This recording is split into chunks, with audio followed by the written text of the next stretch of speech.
Welcome to Fandom Power.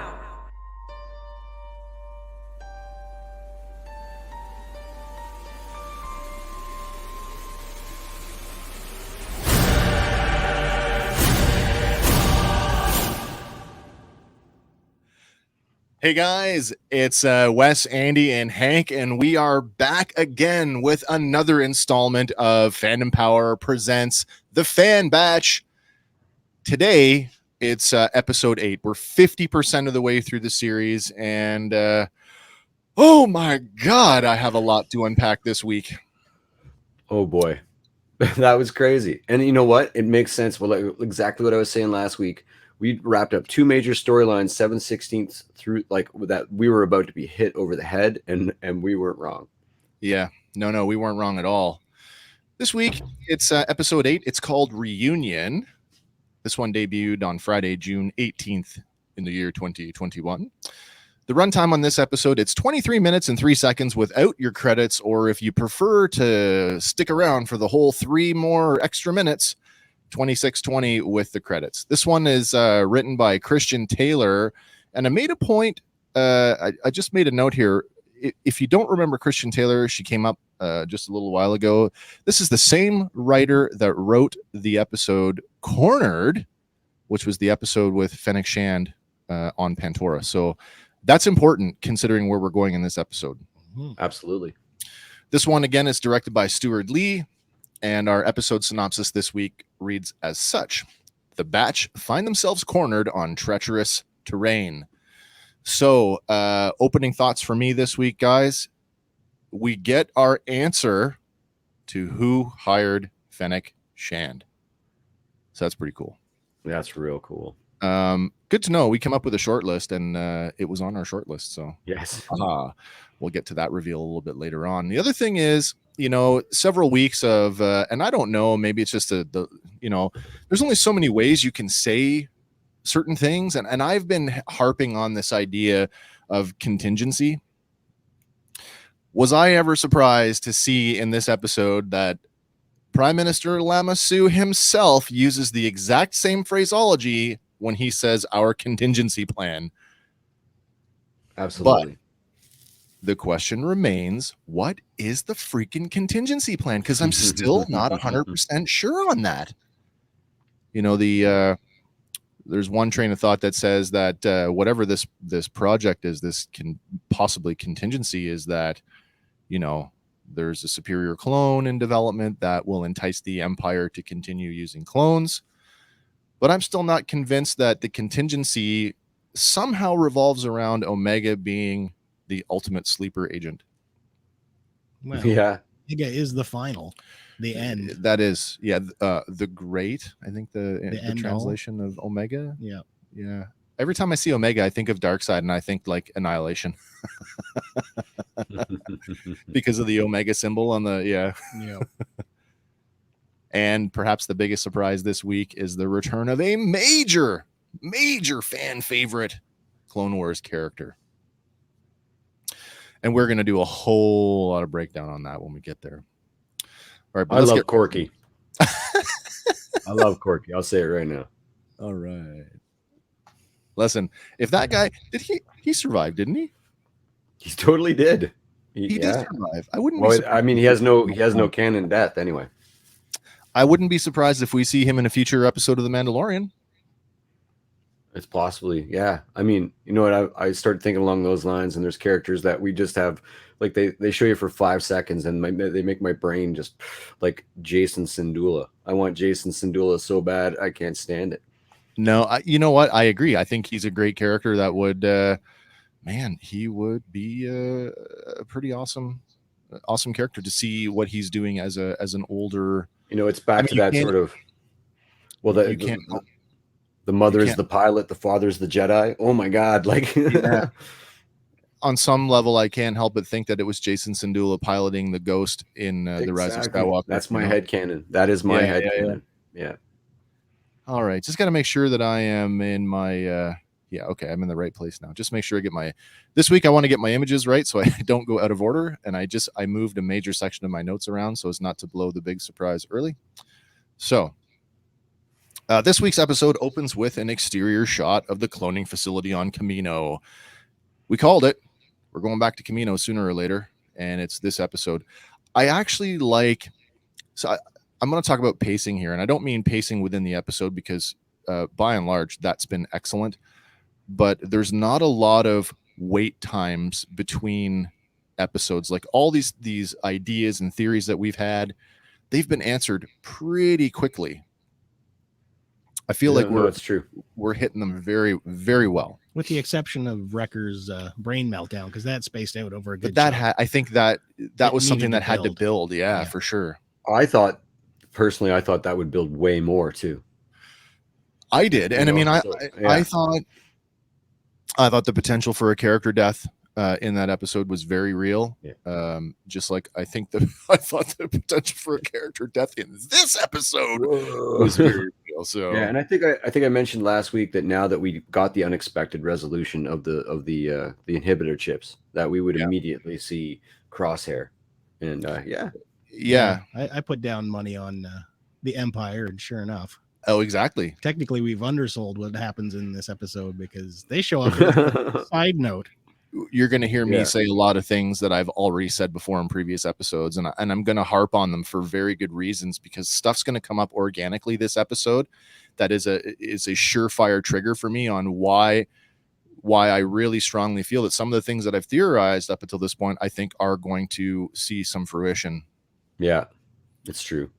So this week's episode, like I say, opens up. We're on Camino. Crosshair is interrupting a conversation between Admiral Rampart and Lama Su. What's interesting is when the door opens, we can hear Rampart saying, "From now on, I'm to be appraised of all matters here, Prime Minister." So I got a couple things going on in this one, and I'm gonna put the question out to you guys. You guys here on the show, and for those of you who are listening, what do you guys think is going on here? Because my first impression is Lama Su has done something, and he, like a child, he's just got caught. The alternative is this just the Empire, exerting their influence, like we're now taking more direct control of Camino? Yeah, I think the second one personally, because the guild contacted let's contact the Empire. So that's right. They contacted the Empire, and then he's going, probably going, we're going to go get your clones now, and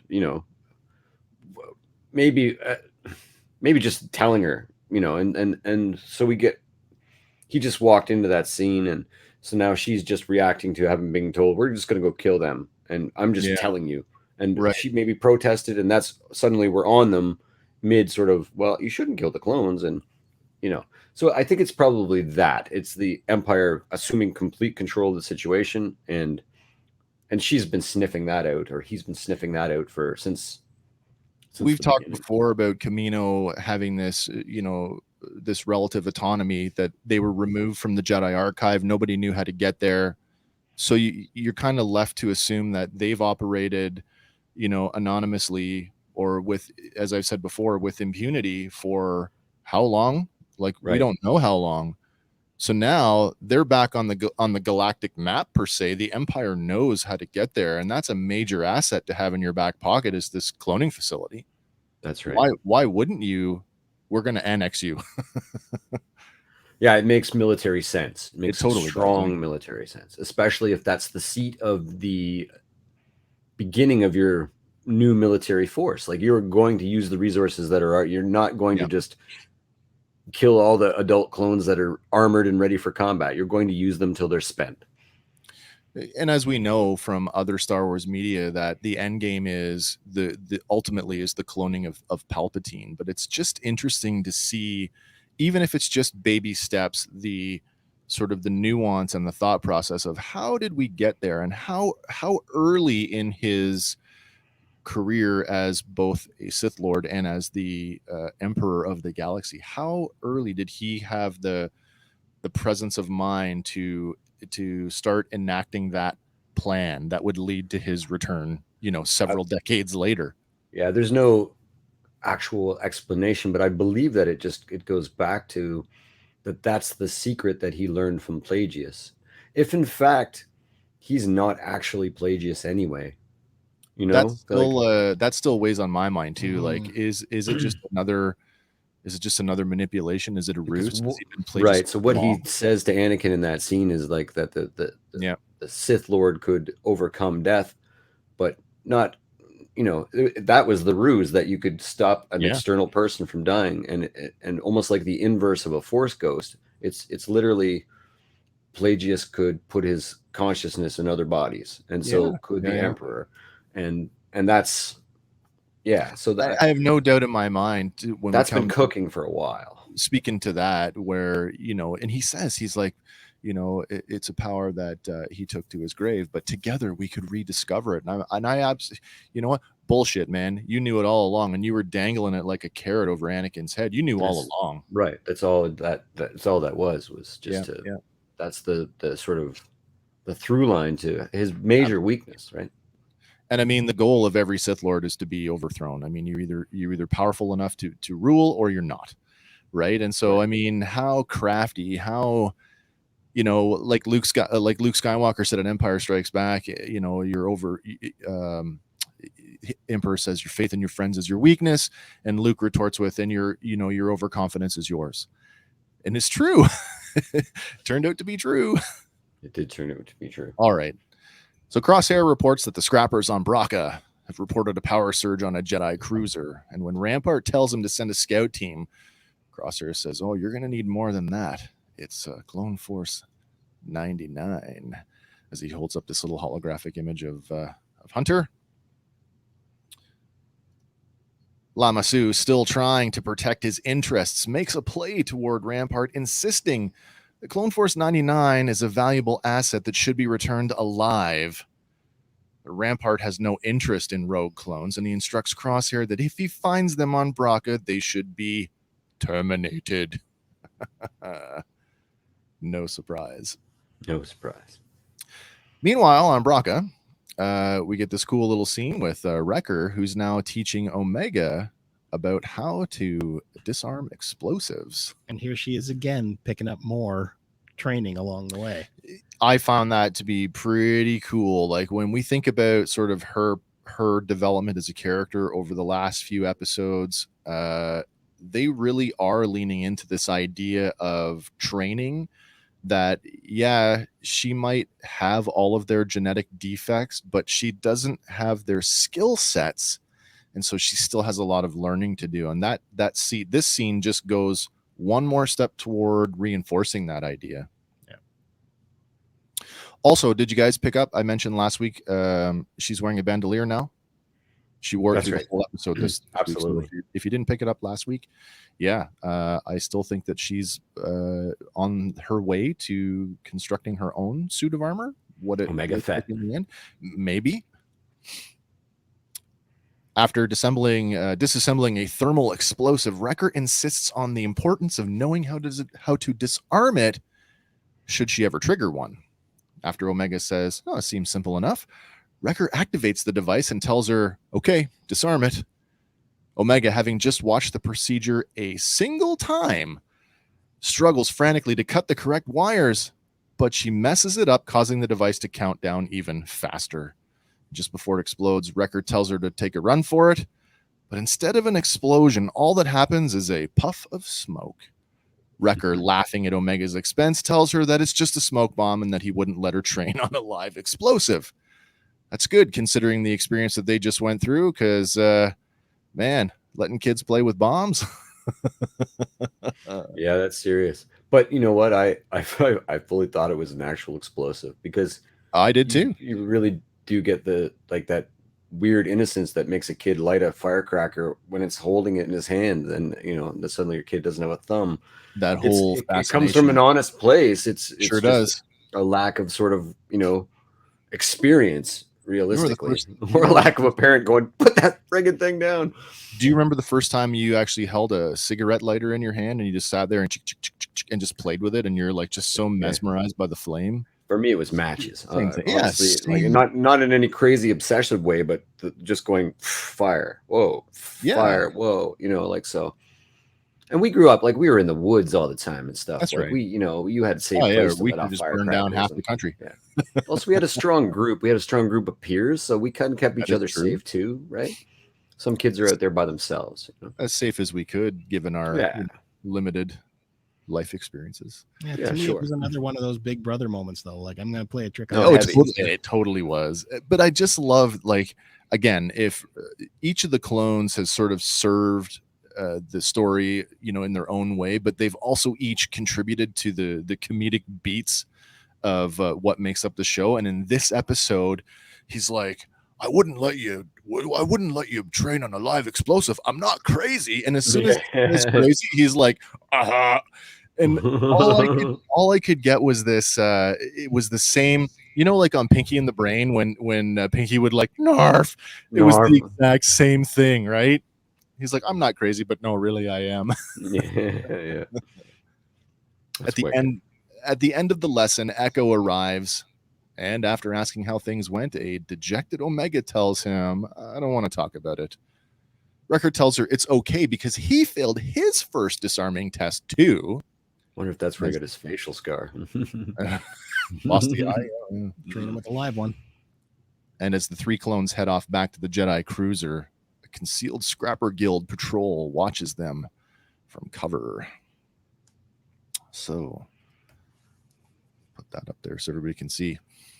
So here they are walking off, heading back to the Venator class Star Destroyer, which they just, ubiquitously kind of refer to as a Jedi cruiser. And so that's what I'm pretty much calling it this episode. But their macro binoculars give them away as there's a glint of light from the lenses.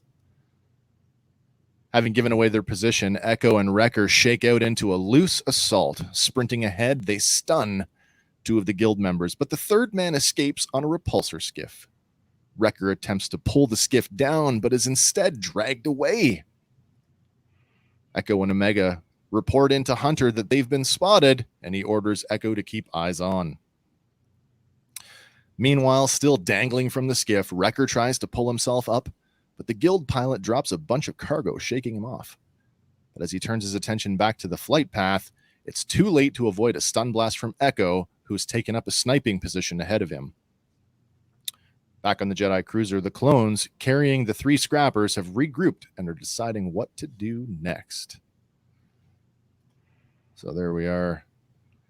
And it's the same location that Hunter and Rex had their little parting of ways, minus all the fog, of course. Mm-hmm. Echo reminds Hunter that Rex had warned them about the Scrapper Guild and says that they should leave. But Hunter points out that they need money, and there's a real opportunity in the cruiser because a significant portion of the arms haven't been offloaded. Hunter figures that just a few weapons should clear their debt with Sid. But Echo protests, saying that they're soldiers, not arms smugglers. Tech points out that the intel from the ship's central system would be worth significantly more than any weapon that they could recover. So I find this interesting because, do you guys remember last week I said, did you get the impression that there was an opportunity for them to leave with Rex right in the moment? 100%. Apparently 100%. Echo thought the same way too. Well, yeah, he's, Echo's got more in common with Rex. Like that's his people, and the fact that he stayed when the rest of them left is kind of actually, or it didn't stay. He could have easily broken off at that point. Yeah, so, yeah. He was sort of assigned there after, and then and that was to give us familiarity, to give us a reason to care about the rest of the characters until we started to get to know them. Now we care about them, but initially it was just like, okay, well, this is Echo's crew, I guess. So I have a little bit of a different sort of theory on what that is, and I think it just boils down to it's some personality things, but they're both really good character development pieces. I'm going to talk about it a little bit later on because this whole, I'm going to call it an ideological difference, kind of rears its head one more time in the episode between those two. Leaving the scrappers to sleep off their stun blasts, Hunter orders Tech to get to the bridge, get the power back online, and retrieve any intel that he can from the ship's central computer. while he and the rest of the squad heads off into the artillery bay to recover what weapons that they can. And by the light of their flashlights, the clones force their way into the artillery bay. It isn't long before Omega discovers a crate filled with explosives and beckons Wrecker to check them out. But like a child with a short attention span, Wrecker is already off to the next shiny thing. A shiny thing that just happens to be a rack of proton torpedoes. Is that moment where, you remember in Star Trek in First Contact where Picard and Data are standing in the missile silo, and Picard puts his hand on the Phoenix warp ship, and then I think it's Deanna comes in and she's like, "Do you two need a minute?" Yeah. It's that Totally. same kind of like, moment where he's like, "Oh," and he's hugging the proton torpedo, like, This "Oh, one's this one's mine." mine. Exactly. Yeah. In a moment that's played for comedy, Omega asks Wrecker if he can teach her how to arm one of those, but he says, "Sorry, kid, this one's all mine." And just then, Tech radios in, calling Omega to the bridge because he needs help. Plot armor. Yes and no. We just talked about the whole training thing, and as much as she is now starting to she's getting training from each of them, it seems like with each episode she is getting more and more responsibility, which just says to me that she's becoming more and more integrated. Certainly more capable too, right? Yeah, to the point where Tech calling her saying, "I need you on the bridge." Yeah, it's a simple task that he knows that she's capable of doing, and so why not take her? If you took one of the other guys away, that's less arms that could be carried, right? Yeah. No, it's true. Noodle arms. Yeah, but noodle arms seem to firm up this week. Mm-hmm. Yeah, I was just going to say, yeah.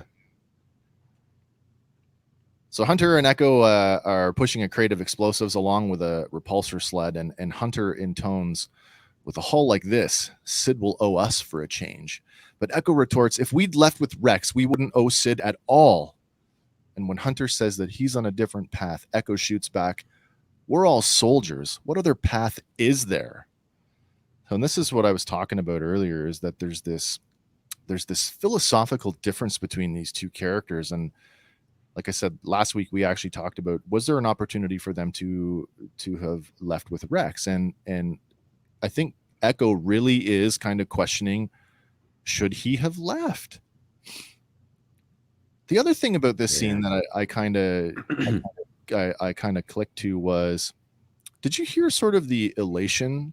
Like there's a lilt in Hunter's voice where he's excited about this big score, like, hey, I don't know if it's just a simple, we're going to get out of debt, but I can't help but wonder, we talked about morality and the idea that they have to make choices now.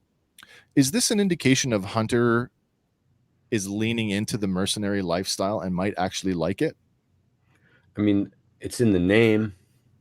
It is. Yeah. He's already half a bounty hunter, right? Literally. Yeah. It's not the hugest leap. Yeah. There's a different morality. Like there's an aloofness to Tech. Yeah. We know Echo from before, and he seems to maintain most of his personality. And then Wrecker's too childlike almost to, he could be a sidekick maybe, but Hunter's definitely that, if he were alone, left to his own devices, you could see him sort of adapting to that role. There is a thing though here in these moments where we're soldiers, and it comes up a couple times in the episode. We're soldiers. We're not this or that. And while we're told that the chip in Echo was damaged during the accident, it's never implicit, and we'd never implicitly remove it. And there's true. That could be, a neat friggin' twist that would absolutely, that would come from left field if he were to suddenly. I see that his Lobot style computer on his brain, and I can't help but, maybe it's just me, maybe it's kind of plot armor. I just assume that completely, for lack of a better word, I mean, for a period there, he was essentially lobotomized by that thing. Right. Did the restoration, did that impact the functionality of the inhibitor chip? Does he still have an inhibitor chip? Like, do we know? It's not implicit. Well, I think it's mentioned that it was damaged or it was rendered useless during the accident. But I don't think it's implicit, and I don't think it's ever been like, right. Misdirection is a thing, right? Like, it totally is. Yeah. So, I mean, and that would hurt. That would hurt almost more than Wrecker. I think so. I do. I think so as well. If that is a correct twist, though, maybe that Hot Toys really was a spoiler. And that's the other thing I was thinking too. That's the other thing. Is that something we want to talk about here? I don't know, because I mean, we're kind of. I don't want to talk about stuff that the general public isn't interested in, or maybe doesn't want to know. Because like that's pretty niche if you're going to read into that and connect it to the actual story. It is. How about we do this? We know something you don't know. Right. It's out there to look at if you want to check out the Hot Toys toy. But let's keep it like an ace up our sleeves for now. Okay, that's fine. Yeah. So if you guys want to know what we're talking about, you can head on over to the sideshow.com and you can take a look at the 1/6 scale Echo figure if you want to kind of know where this character is going. And it's not a huge reveal, but it's enough to make you go, huh? Yeah, because it's nothing we've seen yet. No, it isn't. Yeah. Okay. So up on the bridge, Omega arrives to help Tech, and he's wedged under a computer console. And when she asks, how's it looking? He tells her they're in luck. The ship's data imprint hasn't been wiped, and he's now transferring the files, but he needs Omega to copy the master drive. Tech hands her a data rod and instructs her where to plug it in. Omega, staring at the bridge down the bow of the Star Destroyer, takes in the wreckage, the ship breaking yards around her, and she asks Tech, what was the war like? And in the way that only Tech can answer her, he says, it was a primary mission objective comprised of battles on various fronts. Not exactly a personal recounting, but it's about as personal as you could expect from Tech. Man, I was so in love with that opening scene in Jedi Fallen Order, like the whole idea of seeing all this, the ship breaking yards. And this week we're treated to, and I keep going back to this because I just love this stuff, but we get treated to another image of what this time what Omega is seeing.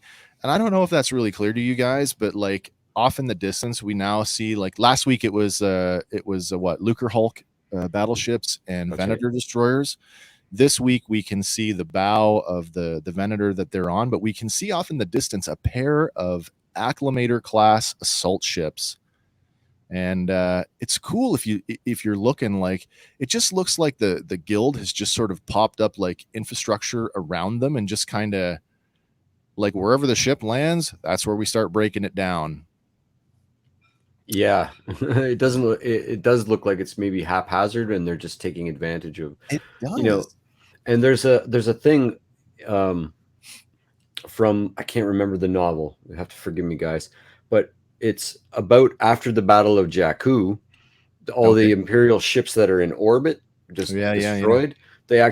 They drag them into low orbit and just let them crash. And so this is kind of what it looks like that on a gigantic scale. So there is a propensity for the Empire to just drag ships into orbit and have them crash where they may.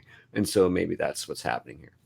I want to spend a minute on acclamators because, we've talked offline about numbers and stuff when it comes to Star Wars. And even today we were talking about how our perceptions sometimes are a little bit skewed because the visuals don't necessarily match the numbers. Yeah, Anakin, we're looking at you. Yeah, when we talk about the acclamator, so we saw this first in Attack of the Clones, and this is the ship that they loaded all the clones and all the hardware up, and they went off to war.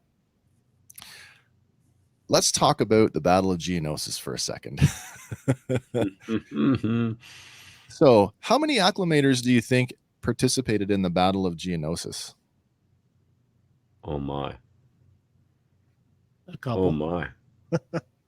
I mean, I guess I could do the math, but no, it hit me because there's so many clones in that battle, but it's never really, implicitly stated. and this is where I was thinking about our own show, where we've been talking about like how many clones were there, how many clones are in the Grand Army of the Republic, and we don't really know. There were 12 Acclamator class assault ships that deployed a total of 192,000 clones on Geonosis. What's your source? That's awesome. That works out to be 16,000 clones per ship, which in modern military terms means that each Acclamator deploys one division by itself.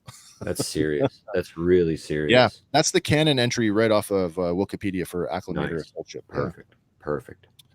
So yeah, 192,000 clones at Geonosis, and if you think that other battles like Kashyyyk and Fallujah were of similar scale, man, that is an enormous amount of clones. And you really from the animated series, you understand that this is happening simultaneously on hundreds of worlds. So it's not like the same 12 ships are just on came fighting here and now let's move on to the next one. It's everywhere. That's right. Yeah. And they need the numbers to make that everywhere. Yeah, they do. So you're probably in the millions. And we also see easily in the millions. And we see clones falling at the Battle of Geonosis, so that's the other side of it, is that when you see, you get the personal fights and the odd clone dies, and it's, you tend to see a lot more droids getting blown up from the personal side, when we're doing character pieces. But when we pull back and you see those large battles, there are hundreds, if not thousands, of troops dropping on both sides. So at the same time, we're talking, maybe 190,000 per battle per planet. We also have to recoup those troops. And so you can effectively maybe double those numbers. I would say. I mean, it gets hashed. Like, we're talking about a galaxy with millions and millions of clones.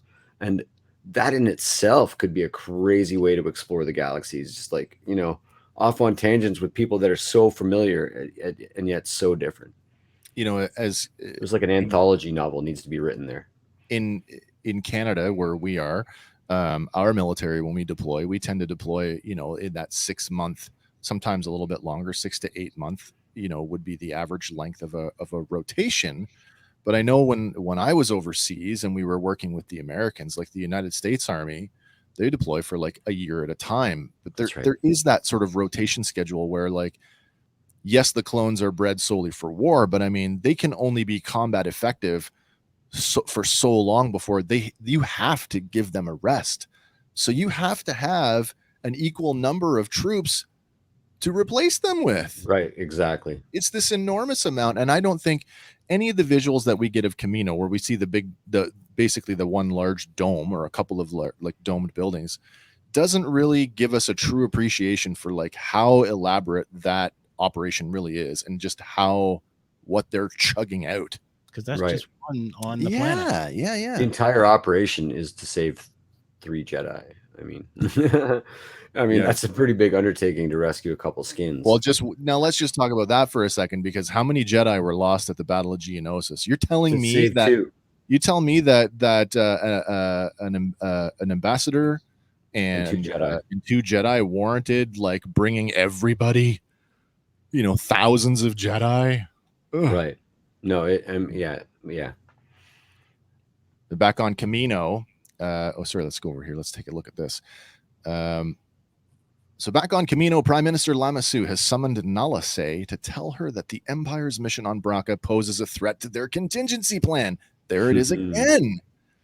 He tells her that he'll have to call on further assistance. And Nala Se asks, is that wise? Adding, we already have someone handling matters. But Lamassu replies that as long as one of these bounty hunters deliver the young clone intact, that is all that should concern us. All right, kiddos. If there was any doubt in your mind before, that's it on a nail. It is Prime Minister Lamassu who's hired Fennec Shand. 100%. Yeah. And plural bounty hunters. Oh, yeah. As we are going to find out. Yeah. Which, I mean, and it could be even, so we're going to get our big one, but there's something happening in the comics right now, which is the War of the Bounty Hunters. And now, while we're way in the future between Empire and Return, and the target is Han Solo, the theme is multiple bounty hunters often compete for high value targets. So so I don't think that you've seen the last, and I think that there are a lot of other bounty hunters out there, and I think we might get into some kind of crazy Mexican standoff from many different angles. I think that this whole idea of, we saw it in The Mandalorian, where we actually had a direct connection to the Bounty Hunter Guild. We've talked about the Scrapper Guild. This whole idea of like criminal underworld has been sort of prevalent through both shows. And as you've said, Hank, many times, that there's really, what other way can we go? It's into the underworld. It's how they're going to survive. Absolutely. I definitely see, I have some thoughts on how this is going to go, but I definitely agree that we are going to get way more bounty hunter action in the course of the next 8 episodes. Well, even in The Mandalorian, right? There was multiple bounty hunters going Absolutely, after Grogu. They did, yeah. So it's not even like a foreign concept there. It's the joke, and it's send not as many as you need to get the job done. It was funny for us as the viewers, but it's like when Din Djarin is talking to Greef Karga, it's like, how many have pucks? Well, they all do. Like, what? And you beat them all. That's I mean, right. how else do you get that crazy reputation? That's unless true. There's competition. Otherwise, right. You could be a low key bounty hunter who just does skip tracing. I guess so. I'm just paying my bills. Easy targets. There's got to be a lazy bounty hunter out there somewhere.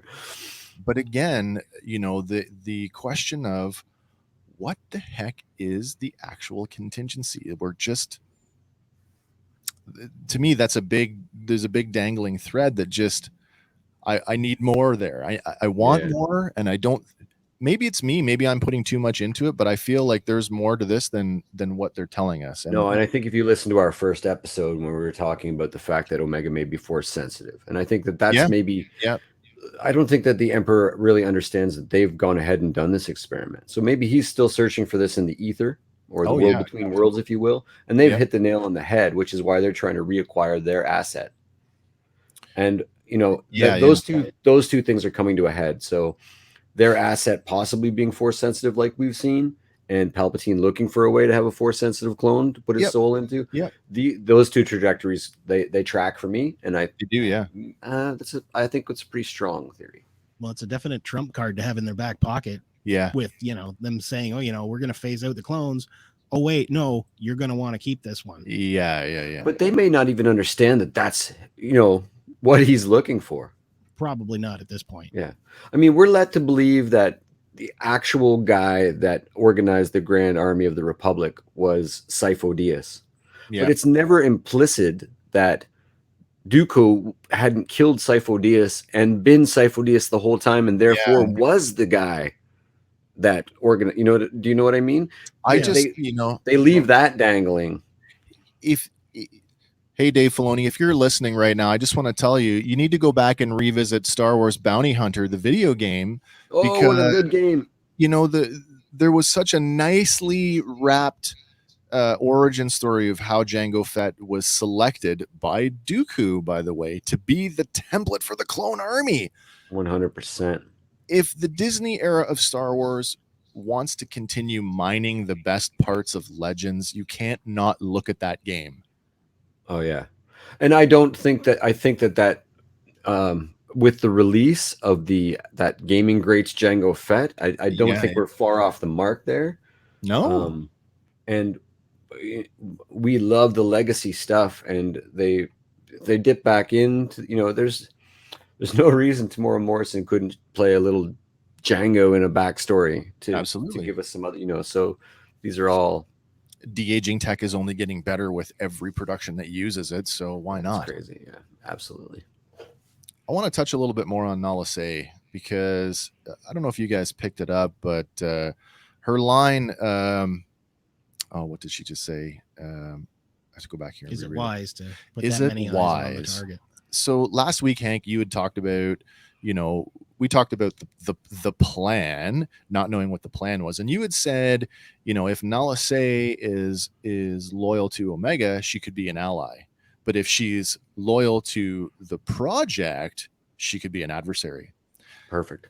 I can't help but look at her hesitancy as being, you know, like, why is she hesitant? At least torn. Does she not want Omega to be recovered and brought back? You know, that there's still that aspect of who was it that held the door back in episode 1 when they were episode 2 and that I keep coming back to that in my head because she could certainly be loyal to the project, but have Omega's, you know, have that personal feeling for Omega trump that, and to create some dynamic tension within the character. To me, it looks more and more like, you know, whatever her motivations are, she's a part of her is not invested in whatever the project is. And it brings back up the thing for me where, like, here's a race of cloners who themselves are like super, super genetically modified, you know. Is this a little bit of the you know, mother-daughter thing? Like, is she really taking on that role of like a maternal instinct to keep her protected at all costs? Is that what it is with her? It could be. Can we definitively say that? Yeah, I mean, they don't say it, but can we go that far? Like, would you go that far and say that that's what it is? I think so. It feels good in my belly, and we've seen Filoni likes that angle with Frog Mom, right? That you know, it does give you that moms can lift a car. Mm-hmm. You know, there's that sort of stature to a mom. There's that, you know, that ever protective, you know, and it takes the traditional role of the woman and it amplifies it into the, you know, so I absolutely believe that it could be that. I 100% believe that she's in it for the project, but that her personal feelings about Omega will trump that. Right. That's right. Yeah. Because from that conversation though, like, Lama Su is still giving off the vibe, these are property, get us back our asset. Yeah. And she's like, you know, yeah, okay, but safety should be priority. See, at first in the first episode, they say that any of the group will do, but they've had Crosshair for a while, and clearly he's and that's not their contingency plan. It's always been Omega, and or in light of the situation, it now has to be Omega for Lama Su anyway. So up on the bridge of the Venator, a proximity alarm goes off, and Omega's like, "Why is this red button flashing?" And Tech's like, "Oh, it's the proximity alarm. It's probably, you know, it would go off, you know, when the ship's approaching, but it's probably a glitch." That's like, sort of a weird leap for him to make, though. You know, when he's very logical and very that should alert me right away, but he sort of plays it off. Nice, yeah. It's very weird that he plays that off, but it's minor. And literally, as the words fall off his lips, like 3 Omicron shuttles go whipping by, landing a short distance away. Tech radios Hunter to tell them they have company, and when Hunter asks if it's more scrappers, Tech grimly answers, no, it's the Empire. So the Batch see that it's Crosshair that's come after them, and even though Tech is now jamming their sensors, Hunter knows that it won't be enough to stop him. You get this awesome, I love this image of Crosshair getting off the shuttle, and clones in formation there with him. I did a count on this. There's like 20 guys there with him. Perfect. Which is kind of important when we come to a little bit later on in the episode about how those guys are employed. Yeah, and what it means. Some of them don't have a bright future ahead of them. And there's something about their helmets, and I actually didn't. I thought about it and then I ran out of time. But was to pull up this version of the clone helmet on the I'm talking on the regs. Oh yeah, and which I think is different from the Phase 3 clone helmets from the end of the Clone Wars, and see exactly how close they are to the Stormtrooper helmet, because I think we're getting more into that realm. We're morphing towards. But then I started looking strongly at Hunter's helmet. And Hunter's helmet seems to be the bridge between the clone helmet and the Stormtrooper helmet. Yeah, it does. It's much more like the actual Imperial Stormtrooper helmet. I can't help but look at Crosshair. I can't help but look at Crosshairs, and I do with the sleeker wedge. I can't help but see the Death Trooper helmet in that. I can't now. either. I can't either. It's hard for me to separate. His those is two. the first helmet too. Even the other clones and the members of his squad have like a modest ridge. Right. Yeah. He has the flat dome of the Imperial Trooper. Oh yeah. All right. So, knowing that they're being jammed, Crosshair orders one of the shuttles to go off in search of the Havoc Marauder, while he leads the rest on towards the Jedi cruiser. Meanwhile, the batch work quickly to move munitions from the munitions deck. They know that Crosshair's troops are already on board and that they'll need to do a sweep of the ship. But by monitoring their communications, they should be able to avoid detection. At the same time, the previously dispatched contingent of Imperial troops report that they have found the Havoc Marauder, and there's no one. Hang on a second here. There's no one on board. So Crosshair orders them to secure the perimeter. All right, here. Get a cool image here of a squad of clones kind of at the Havoc Marauder.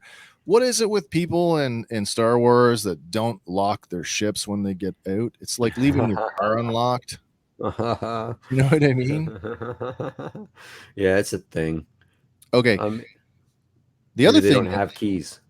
if you do a quick count here, you got 1, 2, 3, 4, 5, 6, 7, 8, and then one in the door. You have at least 9 troops here. 9 highly trained, bred for combat soldiers that are essentially guarding a car. Should be a pretty easy task. Should be. It's roughly half of the people you brought with you, which is pretty much. You'd probably leave. Doug and Terry can handle this. Yeah, really. All right. Back at the Jedi cruiser, the batch move about undetected while Tech tries to patch into Imperial communications. Narrowly avoiding an Imperial patrol, Tech intercepts an order from Crosshair instructing his troops to push the batch towards the main hangar. So they decide to double back, deciding to cut through the artillery deck. The deck is in rough shape as light pours in from the ceiling that's been partially deconstructed. But the artillery pieces themselves are still intact, and the batch skulk between them. So there's a thing that's going on here, and Crosshair is playing them for like a fiddle, and they're just reacting the way that they normally react, and it's a little bit like Crosshair has evolved tactically where they haven't yet. It's not hard to imagine that. I mean, we only got to spend 4 episodes with the batch. Well, 5 really before Crosshair turned, if we include the 4 episodes of the Clone Wars. Certainly. It's not hard to imagine that Crosshair was second in command. So, I mean, I absolutely agree with that. If not, if not like viewed himself as sharing command. Yeah. Absolutely.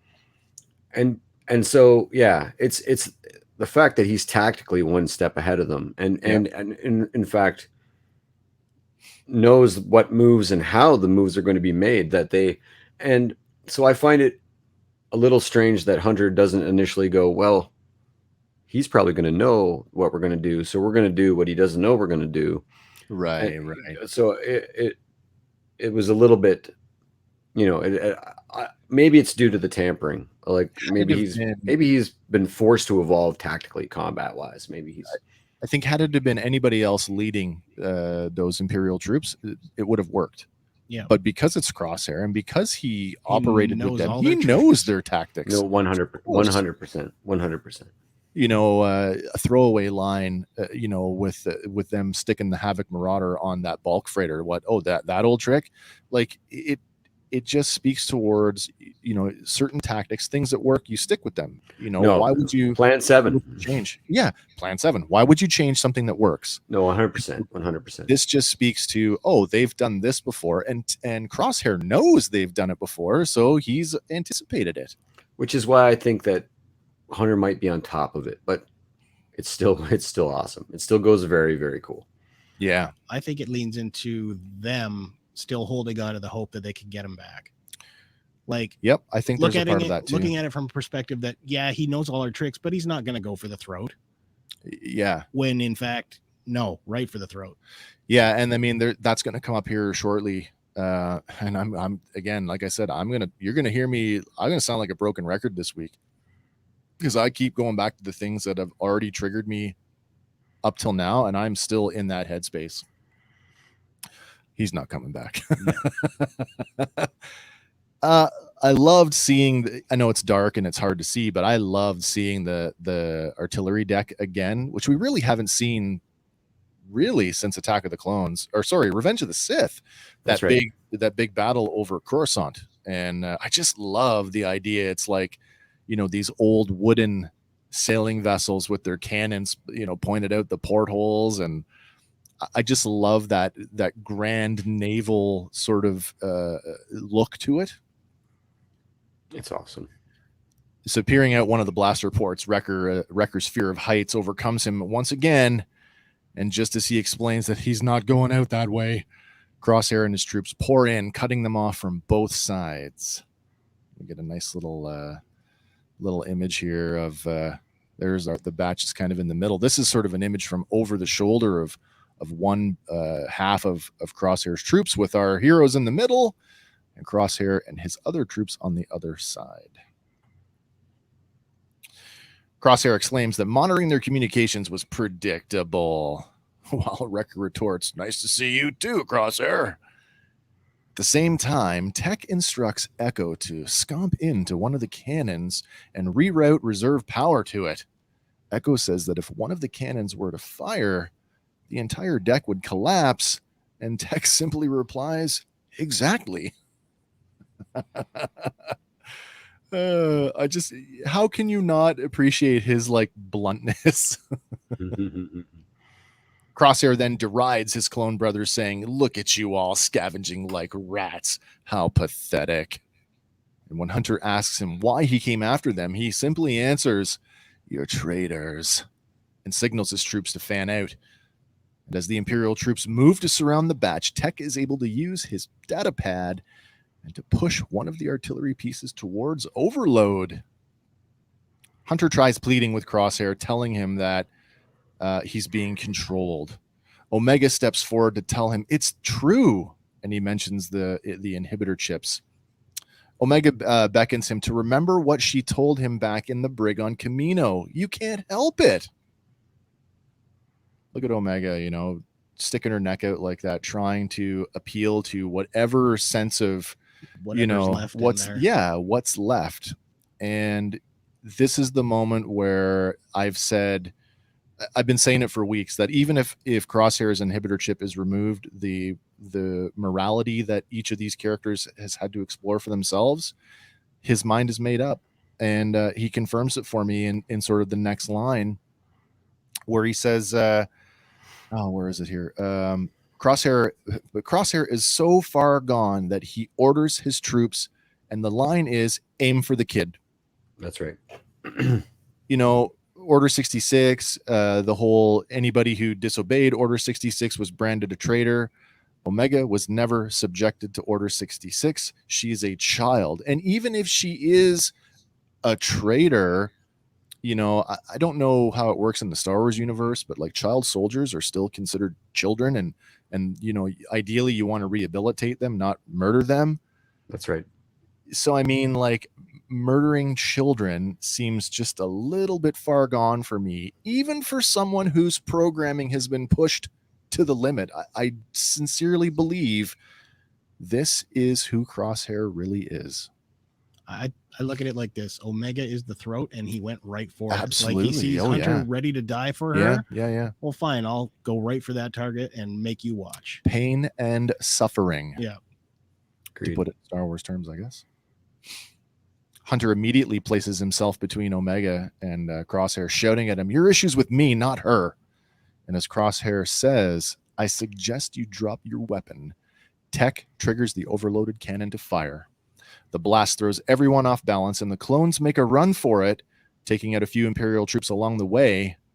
And as the battle rages, even Omega is able to neutralize a couple of troops with her bow. Yeah. Good for her. And she nails them Oh, yeah. straight up bullseye. There's no question, Training's paying off. Big time. More importantly, the triggering of the blaster artillery has had the exact intended effect as the ceiling now begins to collapse. Wrecker literally throws a pair of troops out the gun port. We get a variation of Wilhelm as the guy goes out. Then he picks up the crate of explosives and his beloved proton torpedo and makes his way to the exit, while the rest of the batch follow him. But they're cut off by a flame trooper, blocking their escape with a gout of fire. So it took me a while. I didn't catch it until subsequent rewatches. There's a mix of troops here. So there are like a handful of Crosshair's elites with him. Yes. As well as a bunch of regs. They have speaking lines when they first step off the shuttle. Yeah, they do. Yeah. Yeah. I actually think that this flame trooper might actually be one of the elites. I do too. I can see the green tint in his green visor. Yeah. I agree. I thought that too, especially in the next scene when he gets. Anyway, go ahead. Yeah. So Wrecker, determined to clear the path, hurls the proton torpedo at the trooper, striking him in the chest. And with the doorway cleared, Wrecker triumphantly exclaims, "Direct hit!" And the batch move off away from the artillery deck. This, though, is a good point, though, because he said, "I'm not going to teach you how to arm this one. That's this true. one's mine." Yeah. Because if that thing was armed, proton torpedo goes off inside of a Star Wars ship. We all know what happens. Yep. It only took one to take down the Death Star. Two of them to take out the second Death Star. It's true. Oh, wait. No, it was a proton torpedo and what? Concussion missiles? Maybe. Whatever. From an X-Wing? Yeah, concussion missiles from X-Wing. All right. Sometime later, the clones make their way into one of the ship's ion engine chambers. The engine is dormant, and when Wrecker questions why they came here, Tech tells him because it's our alternate route of egress. Meanwhile, Crosshair and what's left of his troops pick themselves up from the debris of the collapsed ceiling back on the artillery deck, asking for a status report. His troops report that there's no sign of them, so he orders a shuttle to pick him up. But just before he boards the shuttle, he orders one of his troops to go to the bridge and wait for his command. Now, emerging from the ion engine chamber into the thrust nozzle, the clones can see the light of the night sky. All right, here. It's my favorite line of the episode coming up. Which one is that?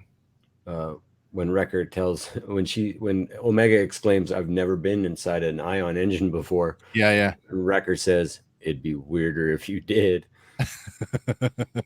It's so true. Great line. Or had. It would be weirder if you had. Yeah. I got a Force Awakens vibe in this sort of moment, kind of a little bit, running through the ship like that. Kind of Rey scavenging through, the Star Destroyer, the Millennium Falcon flying through the engines of a Super Star Destroyer, which I thought was pretty cool. Crazy cool. All right. So, and just as Tech is about to emerge from the nozzle, he's narrowly missed by a blaster bolt from Crosshair's sniper rifle, and he taunts them, yelling at Hunter, "Try again! I told you, you're surrounded." At the same time, one of the shuttles full of troops has arrived to support Crosshair, and Hunter makes the decision to double back down the ion engine chamber. The clones pause almost immediately at the growing sound of a whining turbine. The reality sinks in that when Tech restored the ship's main power, it meant that the engines could in fact be activated. And that's exactly what's happening as we see one of the engines start to warm up. There was one other line here, though, as they're going through the first time, and they're hopping over stuff, and Tech is like, it's comprised of this, and it's like, right. And the shielding on this could resist. Who cares? I thought that was going to play in more, but Wrecker's like, no, nobody cares. Just keep going. With nowhere for his opposition to run, Crosshair leisurely aims his rifle while the batch frantically try to come up with a plan. Wrecker suggests something called Plan 7, but is quickly shot down as Plan 7 apparently has nothing to do with the situation that they're in. Turning their attention towards the explosives at hand, they realize they don't have enough to affect the engine's thermal chamber. But if they strategically plant them around the perimeter of the thrust nozzle, they may be able to cause it to break away and fall. and with the understanding that the alternative is complete incineration, they set about to plant the explosives. As Crosshair continues scanning for targets, his agent on the bridge reports that the engine is ready, and Crosshair callously gives the order to engage. This crazy blast of ion and plasma or whatever it is in the Star Wars universe that makes ships fly, but we know it's bad if you're standing in there. But before the thrust can engulf the entire nozzle, Wrecker triggers the explosives, and it begins to separate from the ship. This cool kind of like, you know, when when a building gets demoed, yes, and you get as the charges go off. It was just like that. I thought it was really, really cool. These scenes and the sound effects, especially, big time. This is the biggest we've seen a show like Star Wars be. Like the scale of that was so perfectly done. It reminded me of the Crate Dragon scene in terms of scale. You know what I mean? Like we're actually getting, you know, it's easy to see a little spire topple and give it, you know, but to give the way it's so hard to make that thing look as big as it is. If you drew it, I'm not sure what I'm trying to say, but the weight that it had, the way that was a huge seat. You had to be a kilometer away from that thing with your camera to be able to see that from that perspective. What a great scene. You think about the majority of times that we see a Star Destroyer, it's in space, and so our sense of scale. Our sense of scale is like capital ship to capital ship, maybe starfighters kind of darting in and around. But when you take an infinitesimal, you know, person and stick them inside the thrust, the cone of a starship's engine, and you're like, oh man, this thing's huge. With the nozzle now falling away from the ship, the vector of the ion thrust is redirected as most of Crosshair's troops are thrown from their footing while he himself is horrifically burned. Oh, nice. Oh, flavors of Anakin Skywalker. Oh. And, you know, I'd be lying if I didn't say to myself, oh, you deserve this. Yeah, no. And I had messaged to Andy, every villain needs a good facial scar. Yeah. Well, he's definitely got it now. That's for sure. He's horrifically burned. Now, as the thrust nozzle falls to the ground, the batch are tossed around inside the giant cylinder. When it finally comes to rest, Hunter and Omega have been separated from Echo, Wrecker, and Tech. Crosshair, having taken cover behind a piece of scrap, is able to order the engine to be shut down before he then collapses from his injuries. Echo radios Hunter, telling him they landed on the port side of the ship, and he asks for Hunter's status. He replies that they've landed near the engine and they have company as one of the Imperial shuttles passes overhead, strafing them. Hunter orders them to meet back at the Havoc Marauder, while the Imperial shuttle pulls up on Crosshair's position and a squad of clones rush out to aid their injured commander.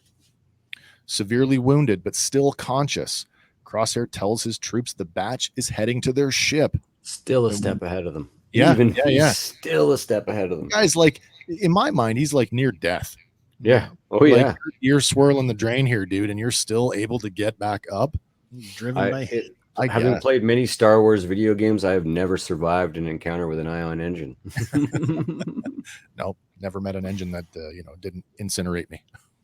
Funny too how quick we go back to with them strafing them. Yeah, it's like, okay, that's the Empire bad again. Yeah, oh yeah. Whereas in the Mandalorian, when it happened, they managed. Oh, to I give know us with that, with the TIE fighters. Flip side. Yeah. That's right. It's like context is everything.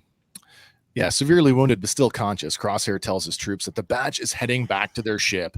And when the trooper tries to reach his comrades who are supposed to be guarding the ship, his calls go unanswered. When the message comes into CT-8508's lifeless body, we see that he, in fact, is dead, as are the rest of his squad. We get this cool, like, I don't even know how, like, this panning shot where the camera, you can hear him calling, CT-8508, CT-8508. And as the camera transitions to, vertical to horizontal, it's like, oh, he's not standing. Oh, he's quite dead. So remember when we talked about How many troops were guarding the Havoc Marauder? At least 9. At least 9 troops. And nobody is answering. Ugh. Hunter and Omega arrive and they begin to investigate the scene. Hunter quickly ascertains that the death of the troopers was not the work of the scrappers. All right. So they take a look at the body. Of course, here, they've just been alerted to something. When a gravelly voice says, "Wasn't much work," they look up to see a figure standing in the door of the Havoc Marauder. His features are concealed by a low-slung cowboy hat. Oh, and you can't tell me that when you were watching this, you didn't just kind of, I don't know, squeal like a schoolgirl. Yeah, I did. I know I did. I hit a register I didn't know I could hit. I was watching it in the morning, and Kim was still sleeping, and I'm sure I did the whole yes, and then realized how loud I was and quickly shut up. Yeah. Yeah, same. The figure casually strides down the boarding ramp to face off with Hunter, followed by his droid companion. Well, boys and girls, it is in fact Cad Bane, and his droid companion Toto 360 is with him. There's a good money shot of Cad Bane.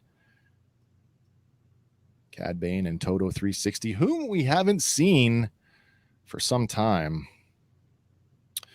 And with an aloofness in his voice, Bane exclaims, "I've taken down so many clones over the years. Once you figure one out, the rest are easy." As the two men face off, Hunter says, "You're in for a surprise." But Cad Bane dismisses him with a simple, "I doubt that." With the realization that it's another bounty hunter, surely after Omega, Hunter asks, "Who hired you?" Cad Bane tells him, "It's confidential," and demands that Hunter hands over the girl. But Hunter tells him she's not going anywhere, to which Cad Bane replies, "That's unfortunate for you." He then strides forward, fingers tapping the holster on his right hip. Hunter responds in kind. It's clear the two men are about to have a pistol duel. It's bounty hunter versus enhanced genetically defective clone, and for a moment it's unsure who will prevail. We get this scene of the two of them squared off, ready to go. And it is, in fact, go time. But even Hunter, with his enhanced traits, isn't fast enough to beat Cad Bane to the draw, and he takes it squarely in the chest. Oh, and it's so tragic. And I have to say, when I saw the smoking hole in his chest, I thought, he's dead. He's dead. He's gone. We've just lost one of our main characters. I have to say, as soon as I saw Cad Bane and him square off, yep, I thought he was dead. Now, before they even drew. Yeah, I mean, you listen the lines he's delivering, and oh my God, yeah. This might not be evident to everybody who doesn't know the character like this, but there was never a shadow of a doubt in my mind that that's how that duel was going to go. Right. This is the man that subdued Anakin Skywalker. That's right. This is the man that stood toe-to-toe with Obi-Wan Kenobi on several occasions, and once while he was paired with Quinlan Voss. Yep. This guy is all about taking out Jedi, and an enhanced clone is just another day at the office. Big time. Hunter's shot does go off, and it goes wide, but it's still kind of funny because he actually nails Toto and actually severs one of his little thruster legs. Oh, crap. There he is. And he actually says something about, oh, my leg, or my thruster. My thruster. Would have been funny if he said my leg. Then it's a SpongeBob reference. Big time. So let's go back to Cad Bane, because this is the biggest reveal of the episode, if not the show up to this point, really. Yeah, that's when I said, the Empire was the throwaway piece, and yeah. Here we go. Here's Cad Bane, and let's go back and just, for people who are coming to Star Wars now, as you said, Hank, he's been up against multiple Jedi. He's gone on several bounty hunt contracts, and just remind everybody sort of the types of people that he's worked for. Okay, well, so going back to pre-Phantom Menace, he was hired by Darth Maul as like the Sith apprentice, like early in, I guess if you're a Sith Padawan, early in his career, they were trying to steal another Jedi Padawan to impress Palpatine. That was Maul's motivation, right? And they work with I can't remember, it's Aura Singh, and then the other Trandoshan from the Clone Wars episodes. I can't recall his name. It wasn't. Was it not Bosk? It was not Bosk. It was a different Trandoshan. He was in those episodes certainly, but there was a different, larger Trandoshan than Bosk. Yeah, okay. That's the guy who's in those comics with him. And then, I mean, I'm not going to get into the heavy details, but he was his first introduction is as like working side by side with Maul on like as a peer. Of a Sith apprentice, and then we move into the fact that in his backstory that he was actually trained by Jango Fett. Like he was Jango Fett's bounty hunt. You know, you get this apprentice master thing, but sure. And then he is instrumental in training Boba, and the way he viewed it, the character viewed that was paying a debt back to Jango. Right. Now he's almost exclusively employed by the Separatists. Like Dooku uses him numerous occasions, and Palpatine uses him numerous occasions in the shadows. That's under the guise of Sidious through Dooku. Yeah.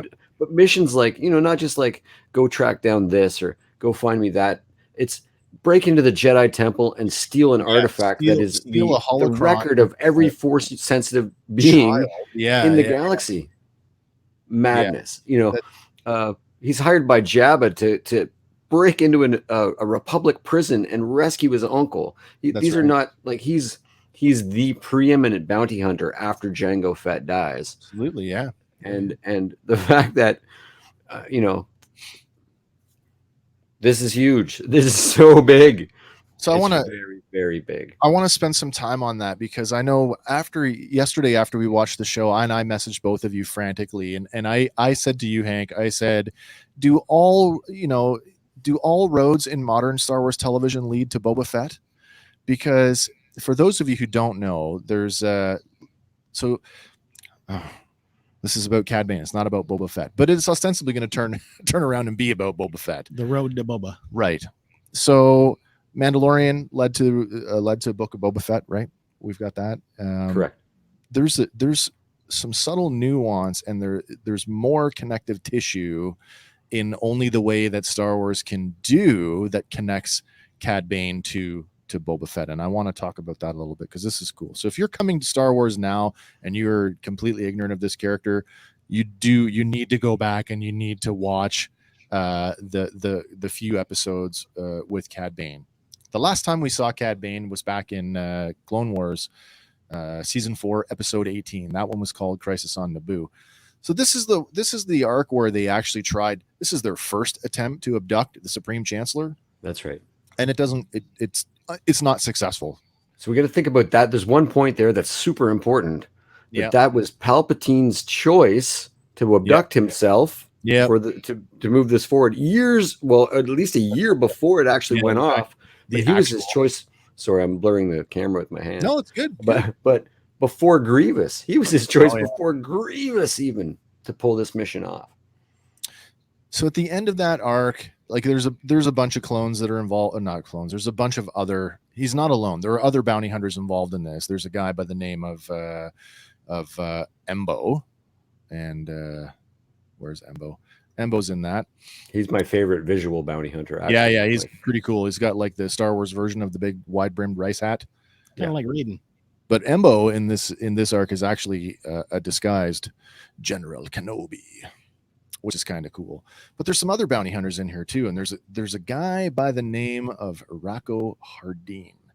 And Rako Hardeen is a very interesting character because if you are familiar with concept art surrounding the early Star Wars, and we know that particularly with Star Wars Rebels, where they leaned into the concept art heavily for a lot of the designs, the Ralph McQuarrie designs.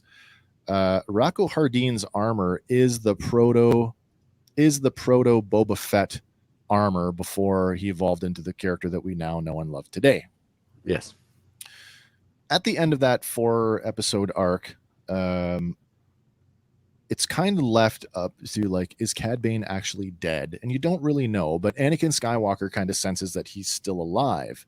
And we know from that episode arc that, and here's the nuance, right? The nuance is that Cad Bane actually makes his escape dressed in the armor of Rocco Hardeen. So he's dressed up as Boba Fett, right? So when you add that into that whole, like, you know, trained by Django, returning the favor, it's heavily suggestive that we are going to get back to Boba Fett here somehow. Well, let's fast forward it a little bit and let's go up. Let's launch into what happened in 2017. Clone Wars got canceled after season 5. Star Wars Rebels came out. We're now into the Disney era of Star Wars. Celebration, the annual Star Wars convention goes off, and in a Star Wars Rebels panel, Dave Filoni reveals a pre-visualization sequence from an abandoned storyline with Cad Bane and Boba Fett. The thing never gets finished. It goes as far as previs. You can find all the footage that's out there on YouTube. But essentially, what happens in this is Cad Bane puts together a crew, a bounty hunter crew, and of course Embo is back as part of that crew, but also Bosk. And now he's kind of the gang boss. Cad Bane is for that matter. And something happens between Cad Bane and Boba Fett, where Boba Fett has decided that he is now going to assert control, and he's going to take over this crew, which brings us back to a very, very similar scene like we just saw in this episode with where is it here? Hunter and Cad Bane sort of square it off. And I'm like, oh my God, where have we seen that before? Which takes us back to this pre-visualization where, in fact, we have this young Boba Fett squared off against Cad Bane. And in this pre-visualization sequence, the two actually shoot each other very much the same way, Western style, shootout. They shoot each other in the head. And had this have gone ahead and had been fully rendered and shown and aired, it would have been our absolute Loctite canonical explanation for the dent in Boba Fett's helmet. But in that, I don't know if you can see it really well on this, but you can see that Cad Bane's his hat has been knocked off. So he's been shot in the head. I don't know about you, but I don't think that hat is very well armored. So, there's every, chance that had this arc had been completed, that may have actually been the death of Cad Bane. But in that same panel, Filoni sort of left it elusive, like, oh, we'll just leave that kind of open. Yeah, and a year later, he showed up in graffiti in Rebels, and Sabine Wren was actually drawing him in her sketchbook. Oh, really? And Toto. Yeah. I'll have to go back and look that up. Yeah. So, fast forward to now, and clearly, that unresolved thing with this arc between Boba and Cad Bane, I don't know if this is a play to move that arc into this show, but certainly they were not done with this character, and reintroducing him now does give us every possibility that he and Boba will meet again. They may redo the arc in terms of this timeline. That is entirely possible. Or they may take that arc as wrote, maybe, and reference it. And like I said, I strongly think that you're probably right that we're going to return to the arc visually, but to ante it up just for hope's sake, I was hoping that we'd get a live action Cad Bane, and therefore let's push this duel to the Book of Boba Fett. But I would be thoroughly satisfied with that as well. I think you might get it. Yeah, but I think we're 2 episodes out from Boba Fett here. Yes, tops. You're going to get young Boba Fett here, sure, but then come Book of Boba Fett, you're going to see the death of Cad Bane. Because he's already said in his interview, we're going to fill in a lot of the backstory. For sure. And to fill in that backstory, you're going to have to, fill in that portion of how he got that dent. Well, so it's quite possible live action will. We have a Legends explanation that says that it was caused by his own blaster deflected by Darth Vader's lightsaber. Which is almost, I love Boba Fett. I don't have a Darth Vader t-shirt, but Darth Vader kills Boba Fett. Honestly, I don't care. I don't care. I have a hard time with the blast. So here's why I have a hard time with the blaster thing. And it doesn't matter if it's Boba Fett's blaster or Cad Bane's blaster. The Mandalorian has set the live action precedence for how Beskar armor handles blaster fire, and it does not dent. Do you know what I mean? So one, if Boba's helmet gets dented from a blaster bolt, it's not Beskar. And that's entirely plausible, because there's another thing going on here. When we talk about helmets, you guys remember the helmet bomb? Yep.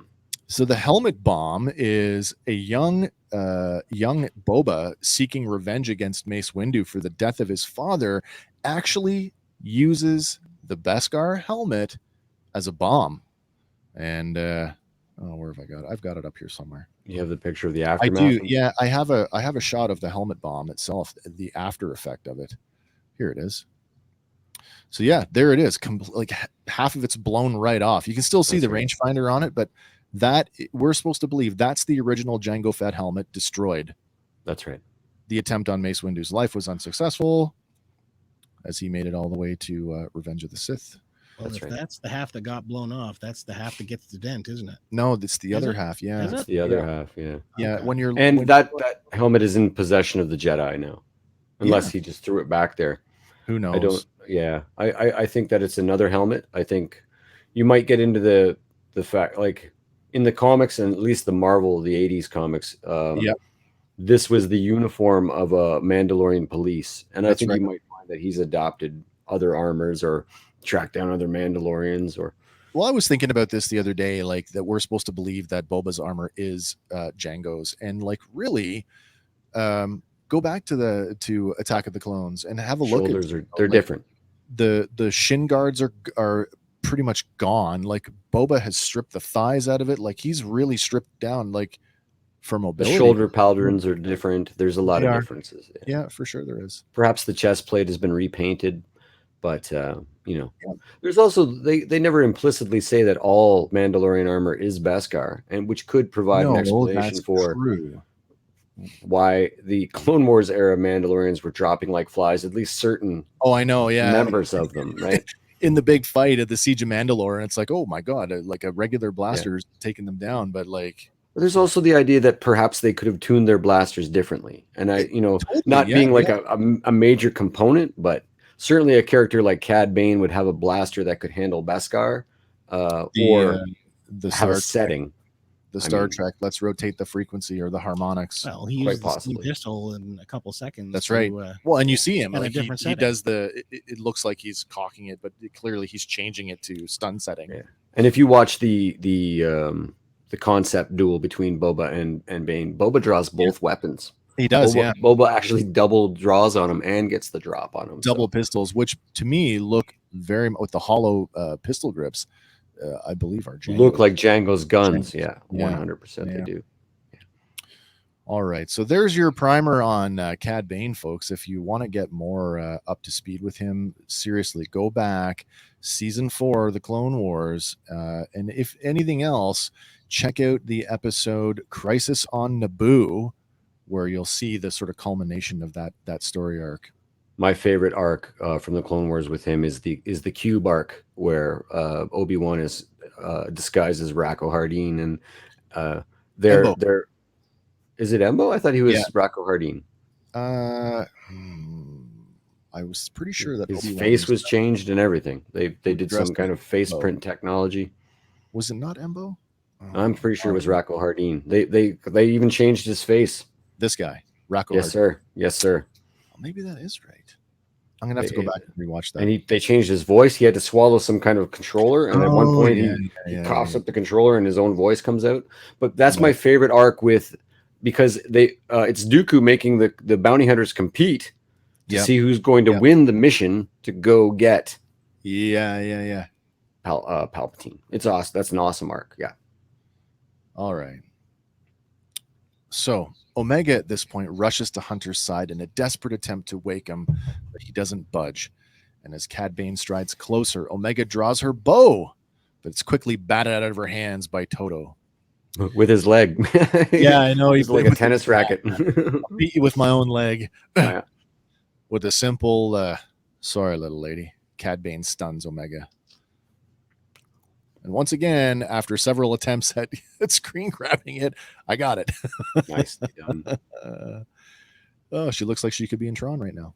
Force Ghost. Oh, that too, really. All right. So meanwhile, medics tend to Crosshair while another shuttle comes in.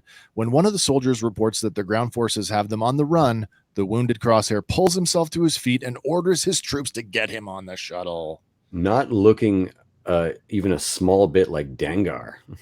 So you know what? I kind of wrap my head around this, and I'm crazy like Dengar. I had to go look up and make sure that Dengar didn't already have an established character arc, like a name. That's kind of the way I went. Yeah, I found myself looking at that, and then I found myself looking at images of Anakin in the medical capsule on Mustafar. So that's kind of my analogy here. Is he looks something like a cross between Dengar and a burned Anakin? Yeah. Surprisingly, Hunter is not dead, and as he comes around, we're treated to this next sequence from the perspective from his helmet, or what I'm now calling the Hunter cam. I feel like this is just for you. You know what I mean? Like, yeah, this is how we came into the series. I feel like this moment is for Wes Arscott alone. It's all for we me. Just get to sort of enjoy it. after I bemoaned my beloved Republic Commando, suddenly we're in Republic Commando, and here it's almost we are. Take that. Yeah. And it's so good. It's so well done. The sounds are correct. The visuals are perfect. The movement, the way it moves, perfect. You know, they just ported it to the PS4, right? Yeah, it's dope. Only in the last couple of episodes have I really been triggered to the visuals that, like I mentioned, I made a reference to the backpacks a couple of weeks ago about how the backpacks reminded me of the Republic Commando packs, the big bulky packs. Yeah. But have a good look there at Wrecker's gun, his rifle, and oh my God, it is the rifle from Republic Commando. And you know what? I just want to say thank you to Filoni and crew over there for not abandoning Republic Commando. And this is the cherry on top of the episode. Crazy cool interaction. Really love it. Because you could have just done this anyway, and we would have accepted it. Yep. I would have. Oh, so good. We can see Echo's helping him to his feet while Wrecker yells, "What happened? Where's Omega?" Echo says he's shot in the chest plate, while Tech blurts out, "We have to get him on board." With the remainder of Clone Force 99 safely on board the Havoc Marauder, they make a hasty retreat under a hail of fire from Crosshair's troops. I tried to get a screenshot of this and I couldn't get a really good one, but I just want to bring something up here. Remember back when they went after Saw Gerrera back in episode 2? And the elite troops had now switched to red blaster fire? That's right. All of the reg clones in this episode are still sporting blue blaster bolts. It's true.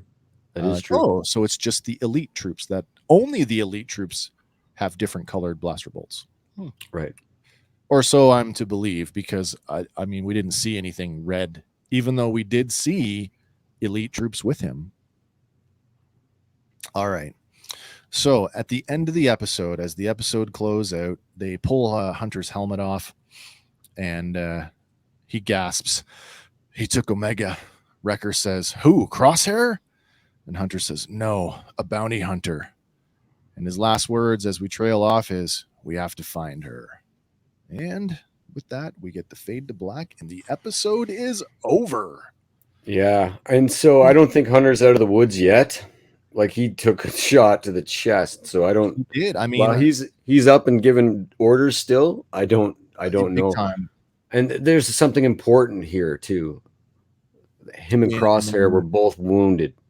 They were, yeah. So this is in mythology, the hero goes through something crazy traumatic before he transcends to the next level of hero or villain.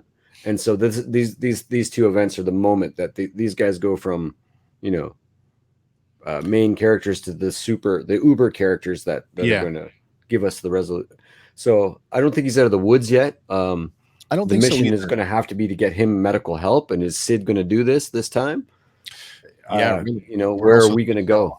Where are we going to go? Yeah, Camino. That's not safe. So at the same time, like, but where is safe? Here's where I'm Rex. at.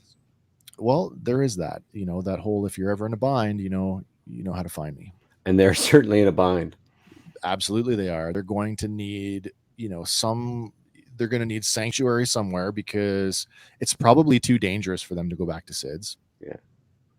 I mean, could we get Boba Fett and Ahsoka in the same room here? So here's the thing. They are going to need medical attention for him. Absolutely. If they don't, I mean, they already made a point about Wrecker wanted a wrap for his head, and Tech's like, you used them all. There's nothing left. That's right. So if they haven't resupplied from that mission, they got to go somewhere. And fast. This is right on the heels of the last episode. Like, they haven't even left. No, they're still on Braca. So right. So if Omega is now en route back to Camino via Cad Bane, it's not that far of a stretch. And here's where, you know, this is just me, and this is total like fanboy. This is me specifically contriving. How can we make this work? Because I want it to. Not saying that they will, right? But it's not a super stretch of the imagination that the Bad Batch will in turn turn to hiring a bounty hunter of their own, because it is too dangerous for them to go to Camino. And that is the perfect way to reintroduce Boba Fett into the series. No, that's not a bad idea. I think you might find Boba Fett's already on. Like, Boba Fett's part of his crew. I think that we're going to see Cad Bane on the ship with his little crew. I think you're going to see Bosk. You might see Aura Singh again. You probably see a young Boba and working as a crew. And then I think you'll probably find that maybe Dengar and IG-88 are going to steal Omega, and there's going to. I don't think that theme is over yet. I don't think. Yeah, I don't think so either. And there's we'll get the dynamic tension right away of why Boba wants to break away, but I think we'll get some of those elements. I really do within 2 episodes. With the Carillion connection from the earlier episode, there's still that possibility of, you know, we've got a teenage Kira and Han Solo running around out there somewhere, but we also have, which would mean Woody Harrelson's character. Oh my Lord. Tobias Beckett. So Tobias Beckett isn't out of the running there either. I mean, he could just as easily get, you know, hired to do the job. I love that character. I actually really love that character. You know, when you say like the crap out of that. When you say that, you know, it could be this whole, because last time we saw Boba Fett, he was training with Aura Singh and Bosk and those other hunters. And we know from Solo that Tobias Beckett is the one who killed Aura Singh. Could we get that in the Bad Batch? Yeah, that's a great little yeah. I didn't really kill her. It was more of the fall. I just pushed her. Fantastic line, actually. So who knows? But there again, this connective tissue. Here's a connective tissue theory for you. Suppose we do go back to Sid's. Okay. And suppose that maybe Sid is related to Bosk. That's not to give you another connection to kind of place all those pieces around a Boba Fett. Not impossible. I mean, if Sid, we already recognize and accept Sid to be a minor crime boss who's retired from active hunting. There's no stretch of the imagination that he is one of her offspring. Absolutely possible. No, it's true. It's true. And if they need to find their sanctuary, they might go back to Sid just because, hoping that she's not going to sell him out yet. Man, that frenemy thing though is just it's the only safe place I can think of except Rex, and it's going to be about the race to, you know, how integral it is to get him. Like, you know, they don't have time to go after Omega because they gotta help him. So it's going to be how gravely wounded is he, and that's going to set our timeline. That's going to limit the choices that they have to make in order to get him help. Yeah. Alternatively, yes. If he's not that gravely wounded, like, it's a bad shot, but he'll recover. Sure. It could go back to why they're hanging on to their armor, like Rex and all of them. Maybe the armor is like literally holding up and not like the stuff you see in The Mandalorian where, you know. Where it's clearly made of plastic. Yeah.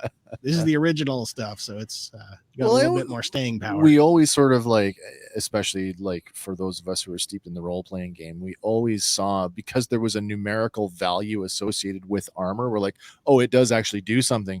Mm-hmm. Visually, we're like, what? Other than cover them, so they're not naked.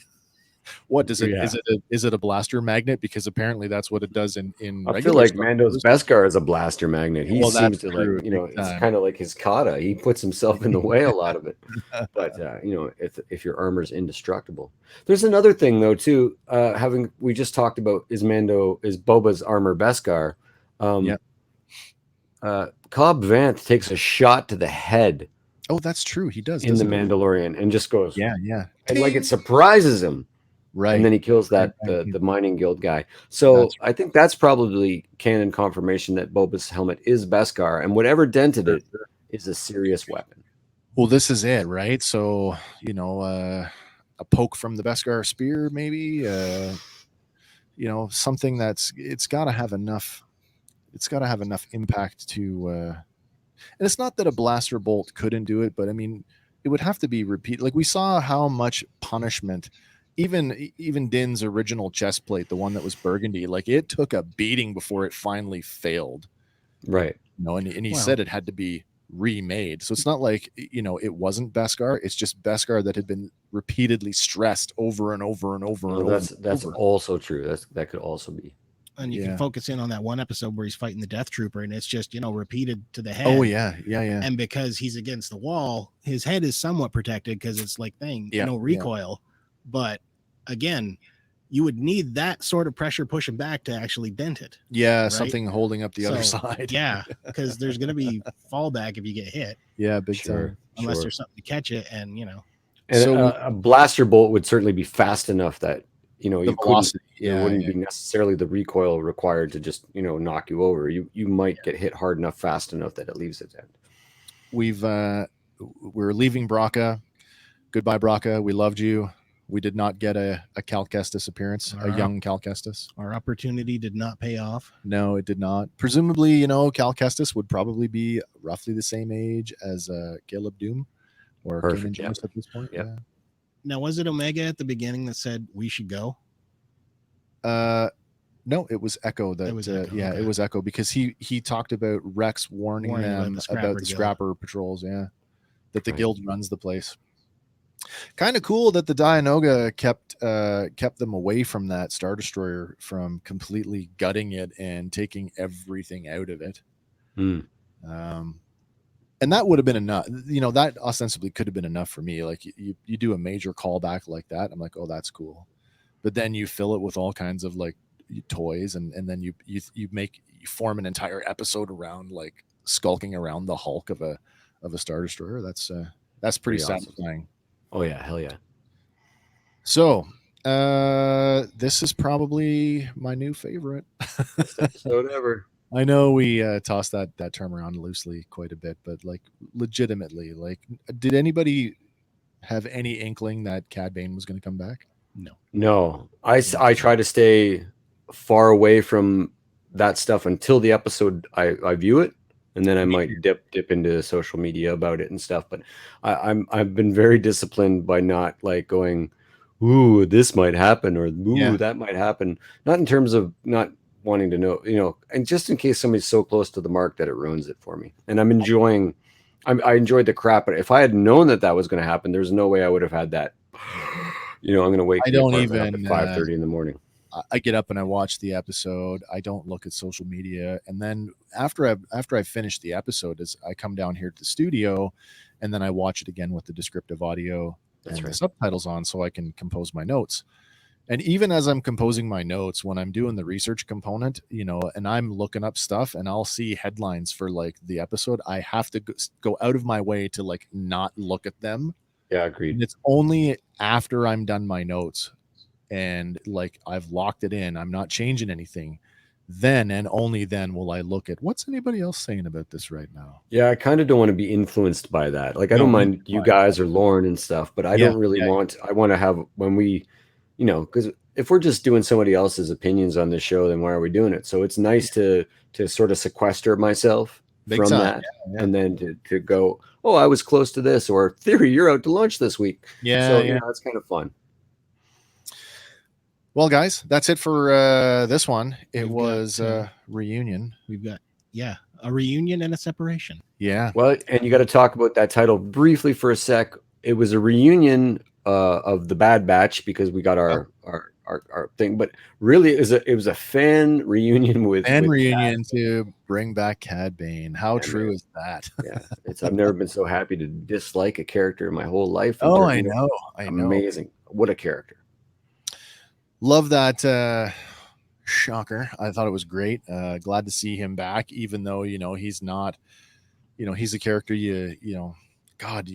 good villains. You love good villains. I mean, and he is a great villain. So, and this also just puts me like, we're still in that wheel. We're in the Filoni verse, and we're going to get Hondo Inaka. We're going to get, say that, man, I'm still holding out that, hey, Uncle Hondo is gonna help you out. Absolutely. Only halfway there. That's true. Another Filoni verse character that's more important in the Filoni verse than the regular Star Wars, the Lucas verse, if you will, is Darth Maul is out there formulating his plans right now. He's just starting to have things coalesce. So there's a couple of characters that are fan favorites and would be big time that we might see in the next 8 episodes. Hondo is I don't want to harp on him, but he's kind of, he's a bit of a lock because we actually know that Star Wars Galaxy's Edge, the theme park, is actually set within the canon as being a period of time after The Force Awakens. So he's lived through everything. He has. No surprise. Starting next year, they're going to break it up because what they've found is a lot of people are, and I mean, it's probably an immersive, amazing thing, but a lot of people are like, why don't we have Imperial Stormtroopers? Why isn't there a Darth Vader character walking around? And so they're going to start to do era specific zones so that you can go and have, so. I don't understand why you wouldn't have done that right off the hop to begin with. Then you can take a tour through the history of Star Wars. You could have just as things start to open up. Lauren and I are strongly looking at at going down there. Well, no, we started with that, and then when I had told her about the cruise ship, which is completely immersive, and that you play a character, and there's like a role playing element, and everybody's in character the whole time. We both went, let's put together 10 grand. Oh, that's super, super cool. Yeah. Well, until then, we will continue to live vicariously through things like the Bad Batch. Come back and see us next week when we do it all over again with episode 9 that we don't know what that's going to be called yet. But hey, seems like every time I turn around, it's it's go time. So it won't be long before we're back, guys. Anybody any more before we wrap it up? That's it, baby. That was an awesome one. Yeah, came out of left field, and who knows what else they're going to throw at us. I know. I can't even imagine where we're going yet next, other than we got to get her back. So very much looking forward to see how that's going to play out, and hopefully the answer will not be kept from us for too long. But that's it for me and for the rest of us here at Fandom Power. Join us next week, same batch time, same batch channel. Bye for now. Hey guys, thanks for listening to Fandom Power. Be sure to like us on Facebook and follow us on Instagram and Twitter. Stay tuned for our next episode where we'll be talking about another one of your favorite fandoms.